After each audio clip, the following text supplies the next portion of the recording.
ప్రభుత్వ యంత్రాంగంతో పాటు అధికారులతో సైతం పలాస నియోజకవర్గ శాసనసభ్యులు గౌతు శ్యామసుందర శివాజీ గ్లో సంస్థ అధినేత వెంకన్న చౌదరి, టీడీపీ జిల్లా పార్టీ అధ్యక్షురాలు శిరీష తమ పార్టీ శ్రేణులను సమన్వయపరుస్తూ బాధిత ప్రాంతాలకు అన్ని విధాల సహాయం అందేంత వరకు తుఫాన్ సమయంలో రాత్రింబగళ్ళు ప్రజల కోసమే శ్రమించి సాధారణ పరిస్థితికి తేవడానికి కృషి చేశారు.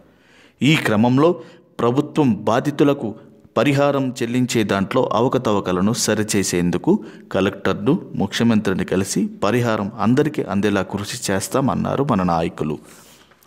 అలాంటి ప్రభుత్వంపై ప్రతిపక్షం విమర్శల ఇందుకు ప్రజాప్రతినిధులు ఏమంటున్నారో చూద్దాం రండి. తిత్లీ తుఫాను వచ్చింది బాబు. మాకు కొబ్బరి చెట్టు కానీ, మాడి చెట్టు కానీ, మరి సీడు చెట్టు కానీ, మేము మునగ చెట్టు కానీ ఏది లేకంటే మేము అలో నచ్చనైపోయి ఉన్నామండి బాబు. ఆ రోజుల్లో ఏం చేయాలనే దారి లేదు.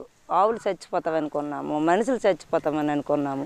అతని కోసము ఎక్కడ ఏంటి ఎలాగ బతుకుతామని అన్నప్పుడు మా కాడకు వచ్చారు బాబు. అదే సమయంలో శిరీష మేడం గారు అయితే ఇంకా మరి చెప్పలేను, ఒక ఆడబిడ్డ అయి ఉండి ఆ విధంగా చాలా వరకు హెల్ప్ చేయడం అది ఒక గ్రేట్ అండి. నిజంగా చెప్పుకోవాలంటే ఆ విధంగా చాలా వరకు బాగా మాకు హెల్ప్ చేశారు. కొన్ని రకాలు నేనున్నానమ్మా అనేసి ఆమె కూడా అన్నారు. నెక్స్ట్ ఆవిడ వచ్చి ప్రజల బాధల్లో అవన్నీ చూసి ఆవిడ చాలా వరకు హెల్పింగ్ అనేది బాగానే చేశారు. మా పరిస్థితి చూశారు, మా దేశం చూశారు, అతను ఆశ్చర్యం అయిపోయారు. మీకు మేము కుడి భుజంగా ఉంటామమ్మా, అక్కజల్లుగా తల్లిల రకం ఉంటామని మా వెనక 10 రోజులు తిరిగారు బాబు. మాకి అతను తిరిగే దాని మీద మాకు ప్రయోజనం ఇంకా మాకు వచ్చింది బాబు. మాకు వేశారు బాబు, సాలకి వేశారు, ఇల్లుకి వేశారు. నా కొబ్బరి తోటకి ఇంకా 51,000 రూపాయలు నాకు మంజూరు అయింది బాబు. వీళ్ళు ఉన్నారే ఇప్పుడు వచ్చేసి అంత అయిపోయింది కదా, ఇప్పుడు వచ్చేసి అలా ఇంత ఇచ్చేస్తున్నాము, అలా అంత ఇచ్చేస్తాము అనేసి కౌరులు ఆడుతున్నాడు ఒక్కొక్కడికి. కానీ అవన్నీ ఒకటికే నిజం చెప్పుకోవాలంటే ఏ హెల్పింగ్ లేదు, ఇది లేదు. వాళ్ళు చూసేసి ఈ విధంగా మాట్లాడుతున్నారు. నా బిడ్డ కోసము ఒక 35,000 వేశారు బాబు. నాకు ఒక్క ఆడపిల్ల. మా పరిస్థితి చూసి మా కుడి భుజం రకము అతని కోసం మేము ఎల్లప్పుడూ అతని బాటలో అతని పాటలో మేము ఎల్లప్పుడూ ఉంటాం బాబు. ఒక్క రూపాయి అయినా ఎవరికి నష్టపరిహారం అనేది ఇచ్చారా? మీరు ఇస్తే మీరు అలా మాట్లాడండి. ఎవరికంటే ఎందుకు అలా మాట్లాడతారు?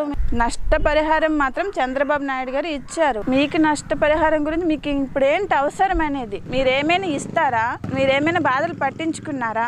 మీరేమైనా మా దగ్గరకు వచ్చి అసలు చూసారా? ఏది లేదు. మీకెందుకు నష్టపరిహారం కోసం బాబు? మేము చచ్చిపోయి బతికినాము.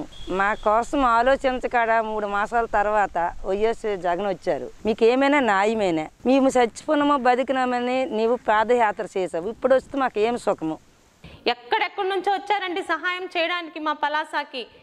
వీలున్నంతగా వాళ్ళు ఎవరో కూడా మాకు తెలియదు. చీరలు పంచారు, బట్టలు పంచారు, దుస్తులు పంచారు, దుప్పట్లు పంచారు. చేతనైన సాయం చేస్తే ప్రముఖంగా నేను ప్రతిపక్ష నాయకుడిని అని చెప్పుకుని పక్క జిల్లాలో ఉన్న వ్యక్తి ₹1 ఇవ్వలేదు సరికదా. ఈరోజు నష్టపరిహారం అందుకుంటున్న వాళ్ళు మీ వాళ్ళు ఎంతమంది ఉన్నారో కూడా మీకు తెలుసు. తీసుకుంటున్న వాళ్ళు కబుర్లు చెప్తున్నారు.